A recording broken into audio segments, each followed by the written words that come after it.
Almost 400 years ago, the Philippines had a significant contributions in the field of journalism. It was started in the Spanish era, specifically in 1637, when Tomas Pinpin, known as the father of Filipino printing, launched the first Philippine newsletter called Sucesos Felices, or Fortunate Events. While in 1811, Del Gobierno Superior released as the country's first newspaper to show in its layout the name, date, and place of its publication.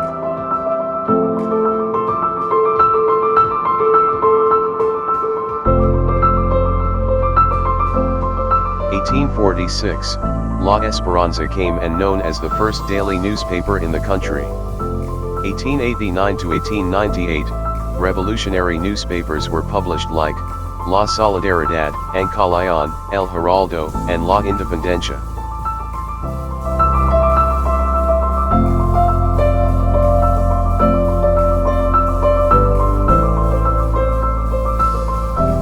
American era. 1920s, Alejandro Rosas Sr. put up TVT, Talabala Vanguardia Tribune, considered the first newspaper chain in the Philippines. Rosas got a title as the father of modern journalism.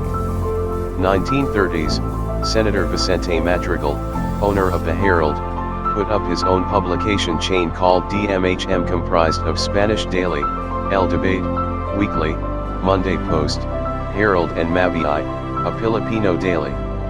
Japanese era. 1942, TVT chain of Rosas was allowed to operate to benefit Japanese state, and it was under censorship of the Japanese Imperial Army. During this Japanese period, guerrillas also came up with their own periodicals. These were typewritten or mimeograph paraphernalia on 8 1/2 by 11-inch paper edited by journalists guerrillas. The publication served to empower the soldiers and people's morale and aid as counter-propaganda against the Japanese. Post-war era. 1945, liberation of Manila. The same as liberation of the press took place. Philippine newspapers ballooned. At least 250 papers published during this year. 1952, National Press Club was organized to promote cooperation among journalists and uphold press freedom and the dignity of journalists.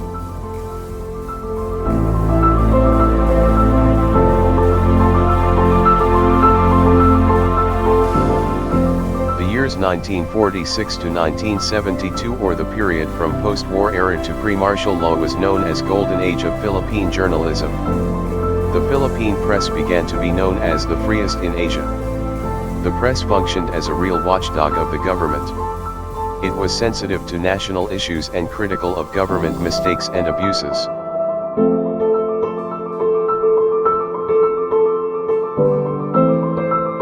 The martial law. It was 1972, when President Ferdinand Marcos ordered all closure of media establishment in the country. On that year, President Marcos issued PD number 36 to cancel the franchises and permits of all mass media facilities allegedly trying to topple his government. The decree creates the Mass Media Council, which has the power to grant certificates of authority to newspapers, radio, and TV. Post-martial law and new era. 1987, the Philippine Press Institute was re-established after its operation was forced to cease during martial law. 1988, Code of Ethics for Journalists was established.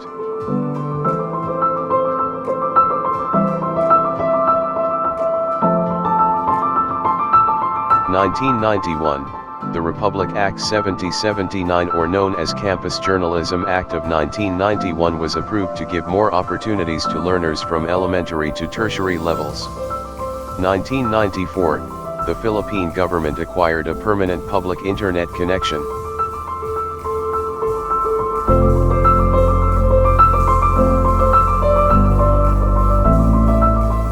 1995, the Manila Times, the country's leading newspaper during that time, and its website started the online journalism in the country.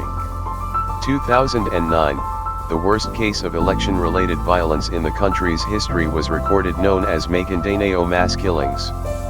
It was also the world's worst single-day murder of media workers involving 32 journalists.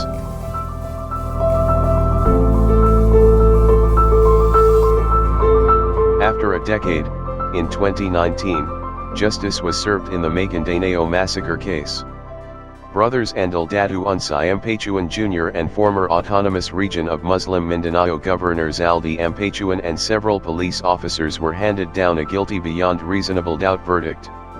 In 2020, media giant ABS-CBN had to shut down all its television and radio operations following the cease and desist order from the National Telecommunications Commission amidst the COVID-19 pandemic.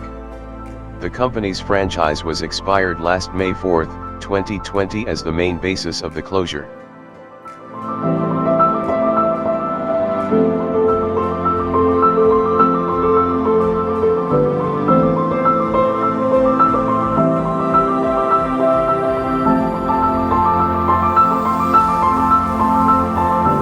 Can you arrange in chronological order from past to present the periods that highlight the history of the Philippine journalism?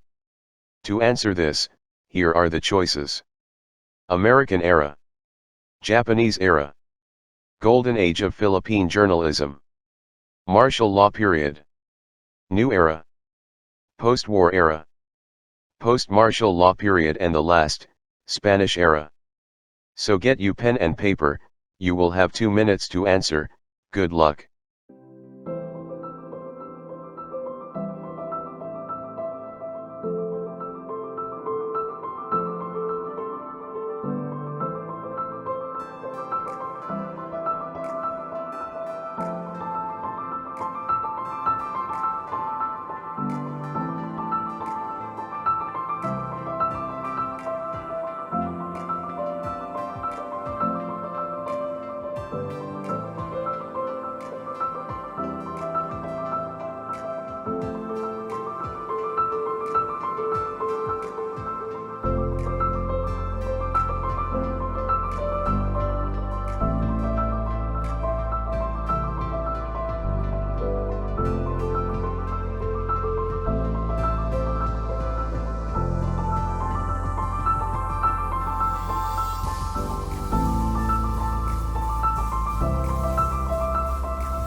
Time is up.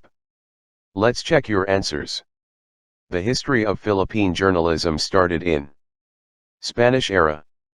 American era came next, followed by Japanese era. Next, post-war era. You're right, golden age of Philippine journalism. Then, martial law period. Post-martial law period came next. And the last, new era. Did you get it all correctly? Congratulations.